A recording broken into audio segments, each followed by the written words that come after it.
नमस्कार, मैं हूं पवन त्यागी। बिहार में इस समय राजनीतिक भूचाल आया हुआ है और उस भूचाल के बीच अब यह नहीं कहा जा सकता कि बिहार की सरकार ये इस महीने पूरा कर पाएगी कि नहीं। असल में आपको बता दें कि बिहार में एक तरफ जहां नीतीश कुमार और लालू प्रसाद यादव के बीच खटपट की खबरें आ रही थी, जिस तरह से दही चूड़ा कार्यक्रम में नीतीश कुमार का अपमान एक आरजेडी के नेता ने किया, उसके बाद वहां हलचल तेज हुई। तो आपको बताएं कि जेडीयू ने अपने सभी विधायकों को पटना में रहने का आदेश दिया है। वहीं भारतीय जनता पार्टी की भी मीटिंग चल रही है और इस बीच अब ये खबरें जब आ रही हैं कि फिर से नीतीश कुमार एनडीए का हिस्सा बन सकते हैं। तो खबर यह थी कि ईडी ने अब फिर से लालू प्रसाद और तेजस्वी यादव को ईडी ने सम्मन दिया है और 30 जनवरी को तेजस्वी यादव को ईडी के दफ्तर में पेश होना होगा। लालू प्रसाद यादव के लिए 29 जनवरी तारीख रखी गई है। हालांकि पटना कार्यालय में पूछताछ के लिए इसको बुलाया गया है, लेकिन जैसा कि नेताओं की आदत है, जब उनसे पूछा गया आपको ईडी का सम्मन मिला है, इस पर आपको क्या कहना है, तो तेजस्वी यादव ने कहा देखिए ये तो हम जो है अपना काम कर रहे हैं और हम विकास करना चाहते हैं बिहार का, और भारतीय जनता पार्टी हमसे डर गई है। चेहरा उतरा हुआ था और बयान जिस तरह से दे रहे थे, लग रहा था कि कॉन्फिडेंस कहीं ना कहीं लूज है। और उसका एक कारण है, ईडी भले ही तेजस्वी यादव को गिरफ्तार ना करे, ईडी भले ही लालू प्रसाद यादव को भी गिरफ्तार ना करे, लेकिन अब लालू प्रसाद यादव और तेजस्वी यादव को यह लग चुका है कि अब बिहार से उनकी रवानगी होने वाली है। और इसीलिए आपको बता दें कि उनके चेहरे उतरे हुए हैं और यह खबर आई थी कि दोनों बापू और बेटा यानी तेजस्वी और लालू सीएम से मिलने के लिए उनके आवास पे पहुंच गए। क्यों मुलाकात करी, क्यों गए, तो आपको समझाने कहने की जरूरत नहीं है, क्योंकि उनको समझ में आ गया कि नीतीश बाबू अब खेला करने जा रहे हैं। क्योंकि जैसे ही नीतीश कुमार दही चूड़ा कार्यक्रम में आरजेडी के जो लालू यादव हैं राबड़ी देवी आवास पे गए और जहां उनका अपमान हुआ, आप सोचिए कि उसके तुरंत बाद यह खबर आ गई कि ईडी ने सम्मन जारी किया है।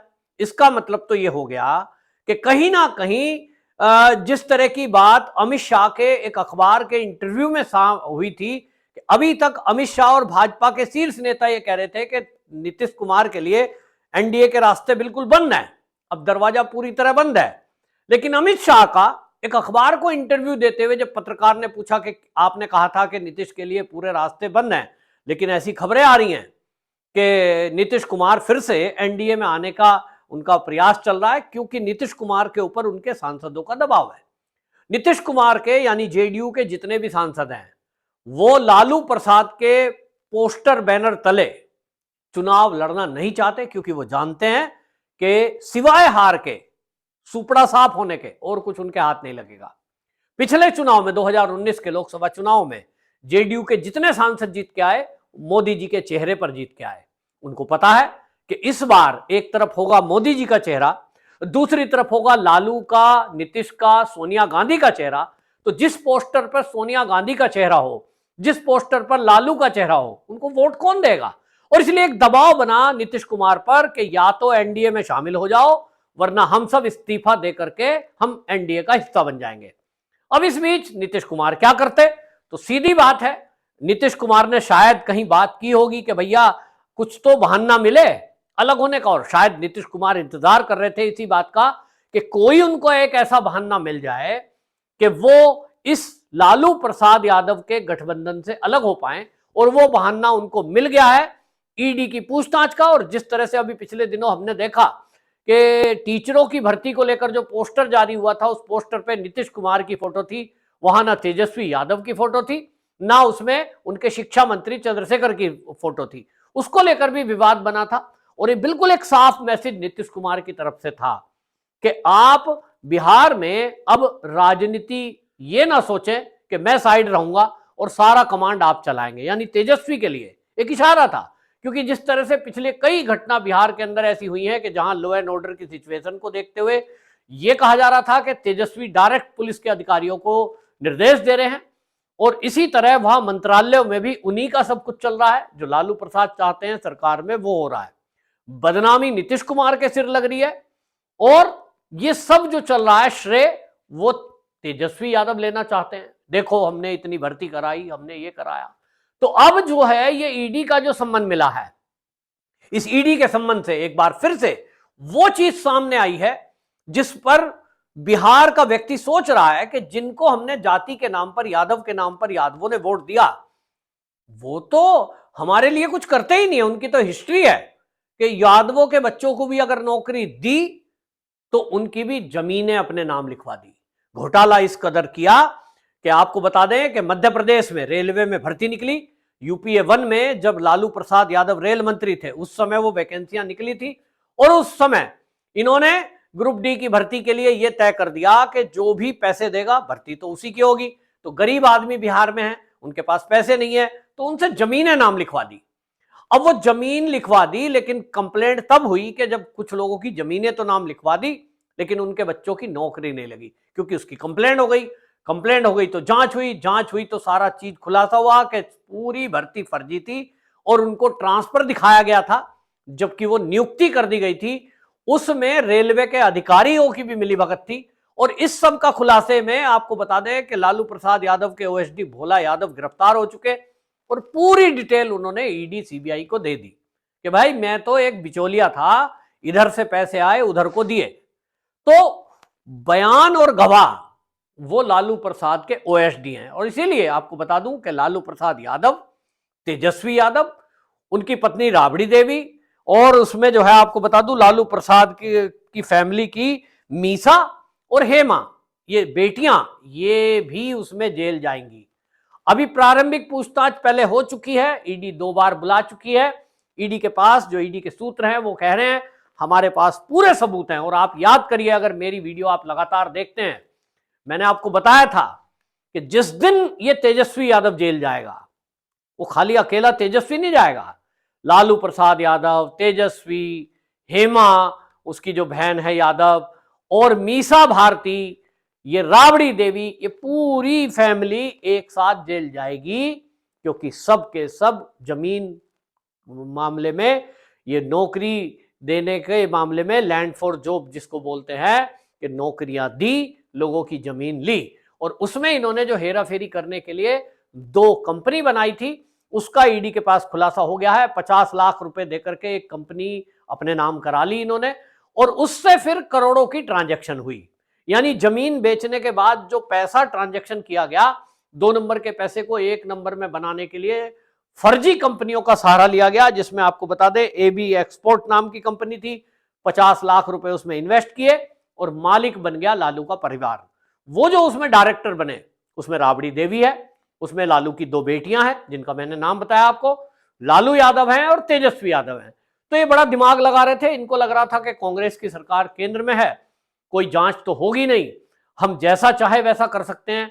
लेकिन 2014 में इस देश को मोदी जी प्रधानमंत्री के रूप में मिले, जिन्होंने ये तय किया कि जिन्होंने देश का लूटा है उन्हें लौटाना पड़ेगा, और इसलिए सीबीआई को दोबारा फाइल खोलने का आदेश हुआ। जांच हुई तो पता यह चला कि जो आनंद फानन में इनके खिलाफ फाइलें बंद कर दी गई थी, गरीब लोगों की जमीनें इन्होंने हड़प ली, और उस भ्रष्टाचार के पैसे को, 2 नंबर के पैसे को 1 नंबर में बनाने के लिए भी फर्जी कंपनियां बनाई गई। इसकी जांच में जब ईडी की इन्वॉल्वमेंट होती है तो अब चीजें खुलकर सामने आ गई। तो 101% जानिए कि तेजस्वी यादव तो जेल जाएगा, और तेजस्वी यादव 30 जनवरी को ईडी अगर गिरफ्तार कर लेती है, उसके पहले यह सरकार ना गिर जाए, बस इतनी ही बात है। तो उसके पहले ही सरकार गिर सकती है। लेकिन अभी तक जिस तरह की बातें चल रही थी उसमें केवल इसी बात की इंतजार की जा रही थी। जो नीतीश कुमार है वो भी इसी बात की प्रतीक्षा कर रहे थे कि सरकार गिराने का ठीकरा उनके सर ना ही फूटे। तो इसलिए वो इंतजार में थे कि लालू प्रसाद यादव खुद ही ये घोषणा कर दें कि भैया कुर्सी खाली करो, तुम हमारे बेटे को सीएम बनने दो, और इसलिए वो खुद समर्थन वापस ले लेंगे तो सहानुभूति का वोट भी मिल जाएगा। लालू प्रसाद यादव इसलिए रुके हुए थे क्योंकि जैसा मैं पहले भी बता चुका हूं कि नीतीश कुमार कह चुके थे कि अगर मेरी सरकार आपने गिराई तो मैं विधानसभा भंग कर दूंगा, और विधानसभा भंग करने का मतलब है फ्रेश चुनाव, और फ्रेश चुनाव का मतलब है कि इस बार 2024 के लोकसभा चुनाव के साथ साथ जो बिहार है उसकी विधानसभा का भी चुनाव होना। तो भारतीय जनता पार्टी को विधानसभा और लोकसभा की 40 सीटें। यानी भारतीय जनता पार्टी तो क्लीन स्वीप बिहार में करेगी, क्योंकि उसके साथ हम पार्टी के जीतनराम मांझी हैं, उसके साथ एनडीए का हिस्सा रहे आपको बता दें कि चिराग पासवान है, और उन दो दलों के साथ ही वो जीत जाएंगे और पूर्ण बहुमत की सरकार भारतीय जनता पार्टी की अपने बल पर बनेगी। जिस दिन भी, आज करा लो चुनाव या 3 महीने बाद करा लो, तो और ज्यादा सीटें आएंगी। रही बात लोकसभा सीटों की, भारतीय जनता पार्टी की तैयारी है बिहार में 40 में से 40 सीटें जीतने की। एक अनुमान है कि 40 में से 35 सीटें तो निश्चित रूप से वो जीत जाएंगे, लेकिन अगर वो अपने दम पर लड़ते हैं तो फिर भी वो 40 सीटें जीत सकते हैं, क्योंकि इनका बंटवारा आपस में होगा और भारतीय जनता पार्टी को उसका फायदा मिलेगा। तो कुल मिलाकर के ईडी के सम्मन के बाद यह हलचल और ज्यादा तेज हो गई है, और अब यह कहा जा रहा है कि यह सरकार तो जा ही रही है, लेकिन तेजस्वी यादव अब जेल जाने वाले हैं। तो क्या जेल जाने के पहले ही सरकार गिर जाएगी और भारतीय जनता पार्टी का सीएम बन जाएगा, या फिर तेजस्वी के जेल जाने की प्रतीक्षा की जाएगी? 30 तारीख के बाद बाकी का काम होगा, क्योंकि अभी 22 जनवरी को तो रामलला की मूर्ति की प्राण प्रतिष्ठा का कार्यक्रम है, और इसीलिए मैं नहीं समझता कि भारतीय जनता पार्टी इस बीच में कोई डिस्टर्बेंस चाहेगी। हालांकि जो जीतनराम मांझी है, उन्होंने तो घोषणा कर दी है कि 25 तारीख के आसपास ये सरकार गिर जाएगी। तो देखना होगा। बहरहाल ये तो तय है कि लालू प्रसाद यादव एंड फैमिली अब जेल की सलाखों के पीछे जाती हुई आपको दिखाई देगी, और बिहार में आपको बता दूं, भारतीय जनता पार्टी का सीएम बनने जा रहा है, या लोकसभा विधानसभा के चुनाव एक साथ होंगे, अब यह देखने की बात होगी। वंदे मातरम।